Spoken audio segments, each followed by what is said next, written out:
Öljél meg! Nagyon szépen köszönöm. Nagy szeretettel és tisztelettel köszöntöm a tisztelt közönséget.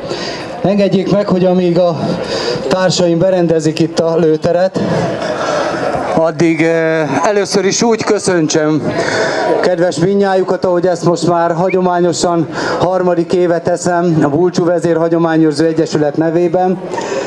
Tehát akkor vágjunk bele.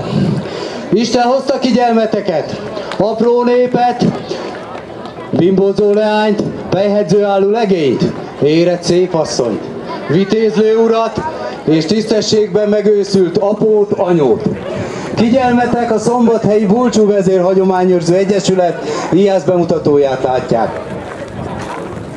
El kell, hogy mondjam, hogy az idén csapatunk kiegészült testvéregyesületünkkel, a Szentgyörgyi Solymokkal, ők is részt vesznek a bemutatónkon, tisztelettel köszöntjük őket is, kérek egy nagy tapsot nekik. Engedjék meg, hogy nagyon röviden pár szót mondjak az egyesületünkről.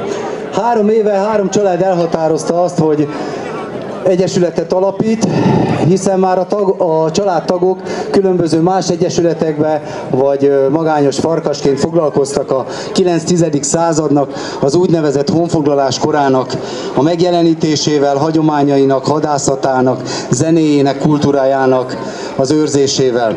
Én jobban szeretem egyébként a hagyományörökítés szót, mint a hagyományőrzést, és a honfoglalásnál is jobban szeretem a hazatérés szót. De ez egy hosszabb történelem órának a része lenne. Jó.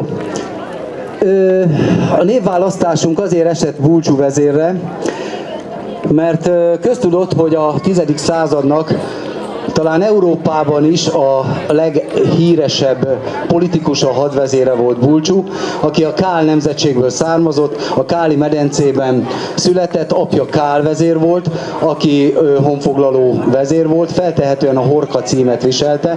Ez annak idején az országbíró szerepét tölthette be.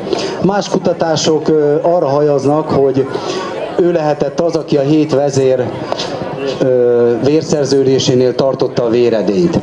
Későbbiek során azt ebből vezetik le azt is, hogy Bulcsút Vérbulcsúnak is nevezték, nagy valószínűséggel pontosan ezért ő is a Horka címet viselte, és ugye apja volt, aki a véredényt tartotta.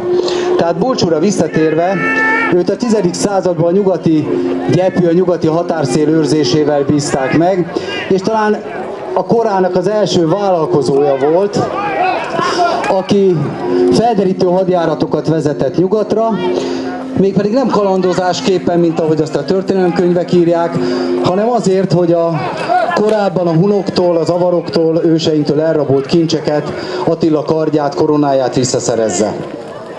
Ismerkedjünk meg akkor őseink hadászatával. Először egy egyenes vonalú lövéssorozatot fognak látni, ezt akkor alkalmazták őseink, amikor a 2 sereg már látta egymást, és így a 2 vezérnek volt a dolga az, hogy megválasszák azt a távolságot, amivel a vesszők elérik egymást. Nyilván előnyben voltak őseink, hiszen a pusztai magyaríjak lényegesen távolabbra hordtak, mint az Európában akkor ismert egyenes íjak.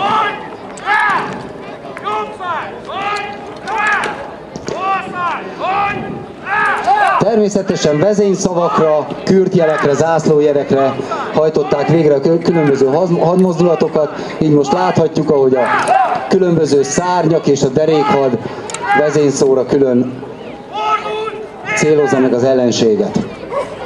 Különböző testhelyzetekből végre kellett tudni annak idején hajtani a lövéseket, így állóhelyzetből, ülésből, térdelésből, fekvésből, akár egy csónakból evezve, lóhátról, a fa tetejéről. Ezt imitálja most ez a néhány hadmozdulat.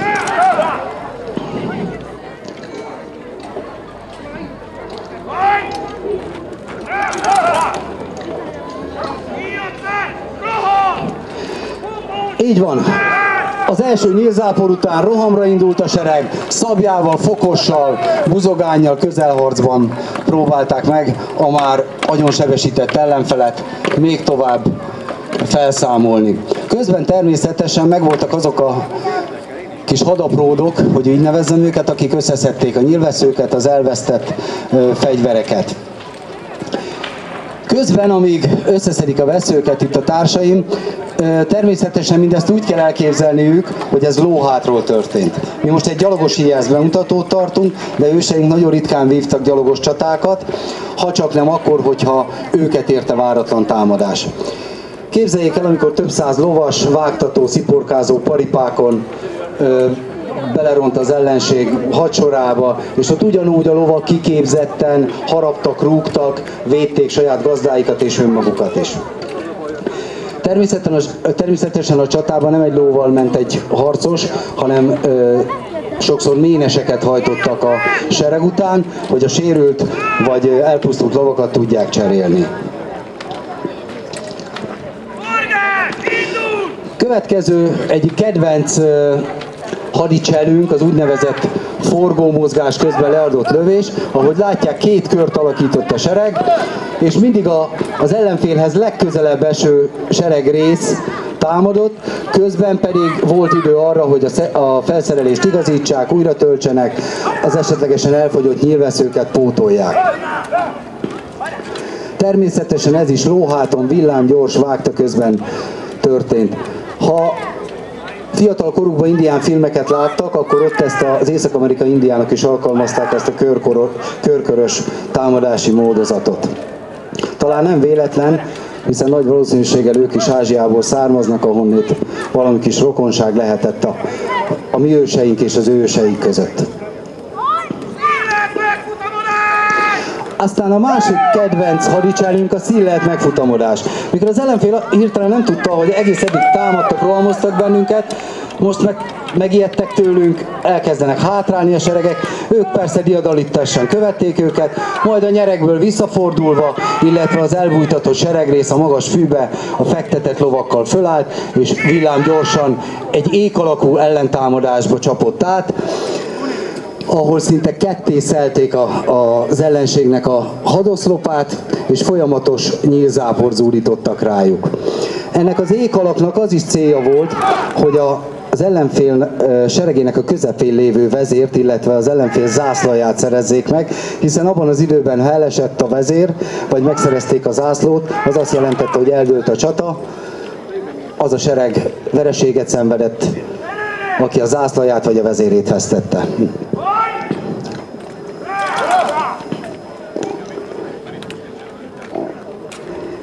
Úgy gondolom, hogy ez itt 18 emberrel is nagyon látványos dolog, de szemed gyönyörködtető lehetett, és leginkább félelmetes, amikor ezt több száz vagy ezer harcos hajtotta egyszerre végre, ugyanúgy vezényszóra, zászlójelekre. A lovak be voltak tanítva, több ezer lovat tanítottak be zászlójelekre, kürtjelekre úgy, hogy csata közben tudták, hogy mit kell tenniük.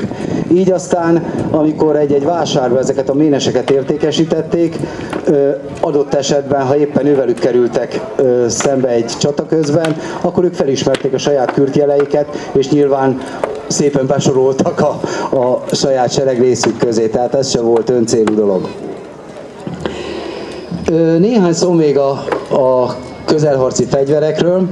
Alapvetően a magyar hadászat, az ősmagyar hadászat az könnyű lovasságot jelentett. Könnyű fegyvereink voltak, ami elsősorban nem az ellenfélnek a megölését célozta, hanem a megsebesítését. Tehát az ellenfél lovába, vagy az ellenséges harcosba olyan sebet tudtunk ejteni, amivel a csatát már nem tudta folytatni, de a későbbiek során abból felgyógyult, értékes hadifogoly volt. Nem egy ilyen külhoni harcos, aztán később csatlakozott a mi seregeinkhez.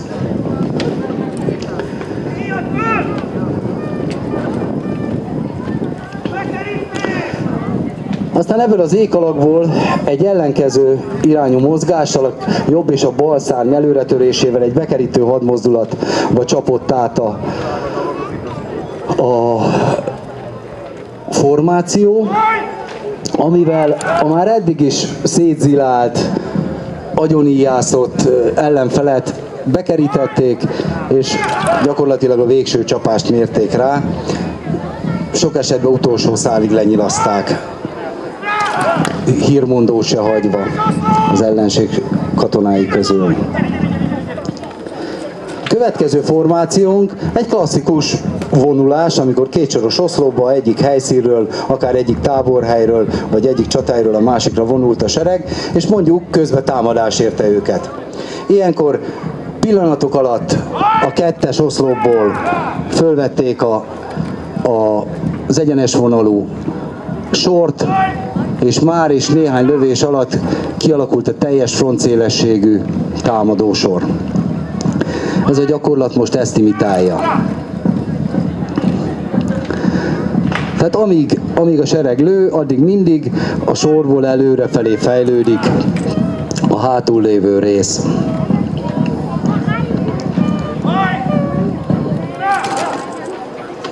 Természetesen hallhatják közben az ősi csatakiáltást, a hajrát, ami a mai napig megmaradt, hogy a hajrá előre, mi is így biztatjuk akár a kedvenc futballcsapatunkat, de ez egyfajta vezényszó is volt, a haj vezényszóra feszítették az íjat, és a rá vezényszóra pedig oldották.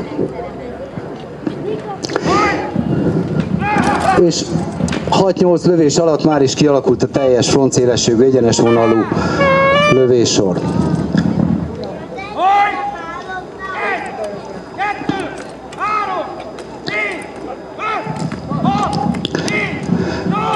Ez az úgynevezett hullámmozgású lövéssor, amikor a két széléről, a jobb és a bal szárny legszéléről indul el a lövés, mint látják, vagy középről, és akkor két irányba terjed, vagy pedig visszafelé a középhat felé.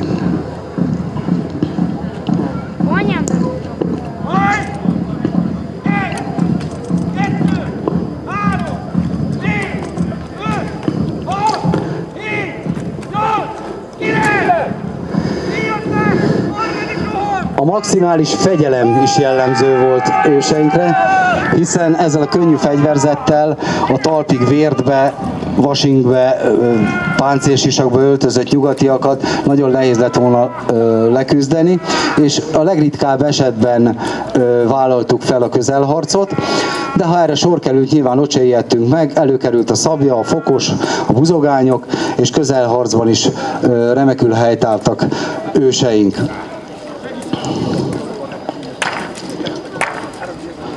Igen, és amint látjuk, ha szükség volt rá, akkor bizony teljesen ártalmatlanná is kellett tenni az ellenfelet. És az utolsó is leküzdve. És az örömittas csatakiáltással, amikor eldőlt a csata, akkor visszavonulnak eredeti táborhelyeikre. Tehát nagyjából a 9-10. században ezeket a hadiformációkat alkalmazták az őseink. Természetesen, mint ahogy már említettem, a mi seregünknek is a kulcsfigurája mindig a vezér volt. Hadvezér, a nevében is benn van, ő volt a haditudományoknak az agya, ő eszelte ki mindig a különböző stratégiákat, így az ő elvesztése nagy hátrányt jelentett volna. Ennél fogva az ő védelme kulcs fontosságú volt. Így aztán egy támadásnál villámgyorsan körbevették őt a testőrei. Itt jegyezném meg, hogy Bulcsúnak a testőrségét azt a Herény nemzetség képezte. A mai napig a herényi városrész megőrizte a nemzetségnek a nevét. A csikósai pedig az oladok voltak, az olad nemzetségről kapta a nevét az oladi városrész. És akkor, ahogy látom, sikeresen megvédték a vezért, de ha ne adj Isten, már öregségben, vagy egy had során meghalt az öreg vezér, akkor nyilván újakat kellett választani, ami a mi hagyományaink szerint annyit jelentett, hogy a harcosok saját maguk fölé pajzson emelték az új vezéreket, hogy mindenki, a teremtő atya és a teljes nép láthassa, hogy elismerik feljebb valójuknak. Itt most 3 ifjú harcost érte az a megtiszteltetés, hogy vezérré avatták őket, pajzsra emelték, és mint láthatják, a pajzs tetejéről is magabiztosan lőnek ezek az ifjoncok.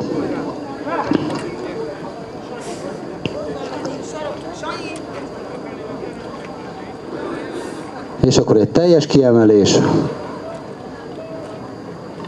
Aki már próbálta az ilyet, az tudja, hogy stabil állóhelyzetből se egyszerű dolog, de egy izgő, mozgó pajzsról meg még nehezebb. Aztán akkor a lovakról nem is beszélünk, azt itt az előbb Kassai Lajos barátunkék parádésan bemutatták.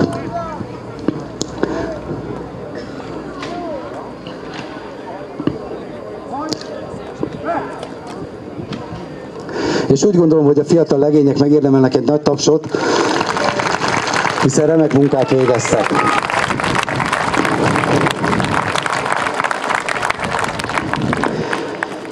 És úgy gondolom, hogy akár én órákig tudnék erről a kórról beszélni, akár a pajtásaim órákig nagyon szívesen szórakoztatnák önöket, de hát más egyesületek, fellépők is várják a sorukat, egy kis csúszásba is vagyunk, úgyhogy engedjék meg, hogy a Szombathelyi Bulcsú Vezérhagyományőrző Egyesület kiegészülve a szentgyörgyi solymokkal nagy tisztelettel és szeretettel köszönje meg figyelmetek figyelmét.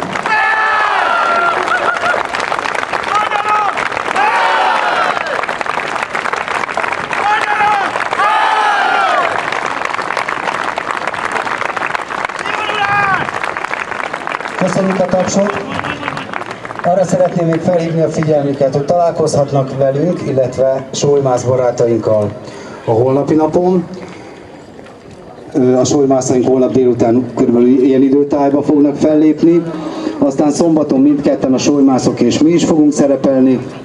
És szombat estére egy meglepetés programot is tervezünk, az ugyan nem itt a Ferences kertben lesz, hanem a Gájer parkban, a Kanizsai Dorottya Gimnázium előtti parkban, egy esti tüzes program, ahol tüzes vesszőkkel fogjuk meggyújtani a mágiát. Dobosok, táltosok is jelen lesznek, de a savát, borsát nem árulom el, mert az meglepetés nem csak önöknek, hanem az Egyesület jó részének is, különösen egy valakinek. Köszönjük megtisztelő figyelmüket, Isten áldja meg figyelmeteket, jó szórakozást! Köszönjük!